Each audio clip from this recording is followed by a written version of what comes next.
Pro Group Management. Workers' comp that works for you. This is 7 at 7 from the Las Vegas Review-Journal. Good evening, I'm Jen Ah. Thanks for joining us on 7 at 7. Starting off with business, sponsored by Bank of Nevada, Bank on Accountability. A shuttered casino south of Las Vegas is being eyed for demolition to clear space for a giant industrial park. A Reno firm has drawn up plans for a 1.9 million square foot warehouse and distribution complex along I-15 in Jean. Review Journal's Renee Semmerauer has more. Renee? Jen, Clark County commissioners are scheduled to consider the project plans Wednesday. The project site covers more than 140 acres encompassing vacant land and other real estate, including Tarabo's Hotel Casino site. The project has been closed since the onset of the pandemic, and plans indicate it would be demolished and then replaced with a distribution center, according to the county staff report. Toll's Development is under contract to buy the sprawling project site and hopes to break ground on the first few buildings within the next 12 to 18 months. Nothing is going to happen right away for this project down in Jean. The developers are still, they still have to get Clark County Commission approval, and they still have to close on the land. They still have to acquire the property. As you know, there isn't much in Jean other than a cluster of government services and operations, including a small airport, a courthouse, fire station, and post office. Its only residents, prisoners in Jean Conservation Camp, a state facility that houses 240 female inmates. Jen.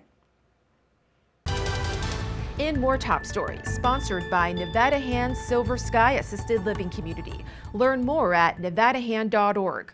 Las Vegas police are investigating a suspicious death near UNLV. Officers were reportedly called around 7:30 this morning to East University Avenue, where they found a man stabbed to death on the street. We do know he was alive as early as 3 o'clock this morning, but at that point, we don't know what occurred after 3 a.m. We have witnesses who stated that they saw him alive and could hear him at around 3 o'clock in the morning. Police say the victim is a homeless white man in his 40s who slept near where he was found. If you know anything, contact police. And a cold case gets a fresh look. 3-year-old Randy Evers was last seen in 1992 sleeping in his parents' Las Vegas apartment, and no one was ever charged. But the National Center for Missing and Exploited Children recently visited Las Vegas police to review evidence. They have identified some potential avenues that we should take another look at. Even now, we don't have a lot of information, especially a lot of biological information, to use to even make an identification. His family declined to comment. In other news, a Las Vegas judge resigns, saying she needs to care for her family. The Review Journal obtained Justice of the Peace Rebecca Kern's resignation letter, which says, quote, "It has been an honor serving our community as a Justice of the Peace, but at this time I need to resign to care for my family." Kern was up for re-election before abruptly stepping down. In weather, sponsored by Star Nursery, your garden's partner for every blooming thing. After a gusty day, thankfully the wind speeds have tapered off into the single digits. Temps are cooling to the 50-degree range. On Wednesday, the winds are forecasted to pick back up around 15 miles per hour. A sunny day with a high of 66 and low of 47 degrees. Similar conditions on Thursday before the breezes dwindle Friday and Saturday. On Sunday, highs may briefly hit the 70s, but the winds are back as well. In entertainment, sponsored by DiscoverNevada.com, brought to you by Travel Nevada. A new Cirque du Soleil show is coming to a resort on the Strip this spring. The new show will take over the theater that used to be home to Cirque's Zoomanity. Sources tell the Review Journal's John Katsimidas the title will be Mad Apple. Also at the New York Hotel, shaving heads to battle childhood cancer.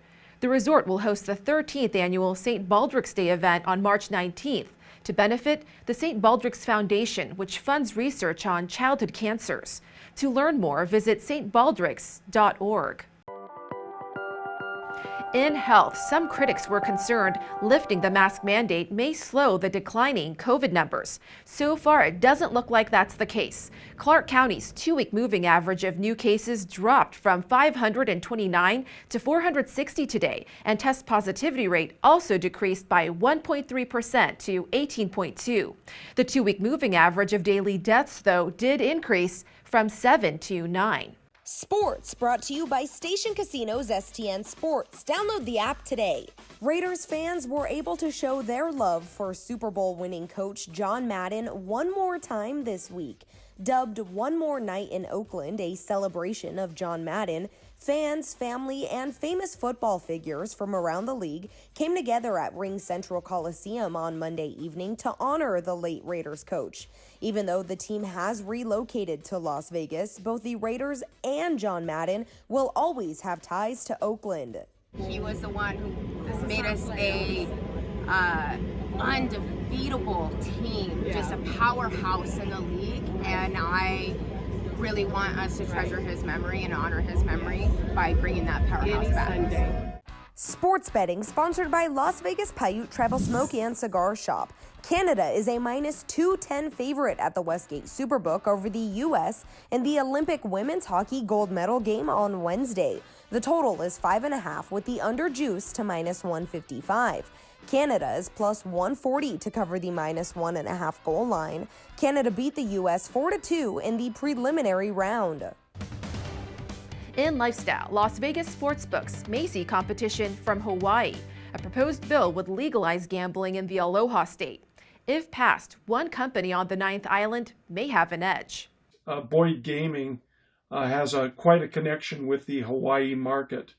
They have marketed the islands for quite some time, and this would certainly make a lot of sense for Boyd to get involved. Boyd Gaming would not comment. In honor of Black History Month, the Clark County Commissioner says thank you to Metro Police's first black officer, 97-year-old Herman Moody. Moody is regarded for helping improve the performance of what was then the Las Vegas Police Department and is known for being a beacon of light and a role model for young people of any color. Moody joined Metro Police in 1946, working for 31 years after serving in the U.S. Navy during World War II. Thank you for watching 7 at 7. If you have Amazon Fire TV, just search Review Journal to download our channel. Watch Las Vegas breaking news streaming live on your OTT device. We'll see you back here tomorrow for more 7 at 7. Review Journal Studio, sponsored by Adam Kuttner. Get the maximum settlement as quickly as possible. This 7 at 7 update, sponsored by Pro Group Management. You're watching 7 at 7 from the Las Vegas Review Journal.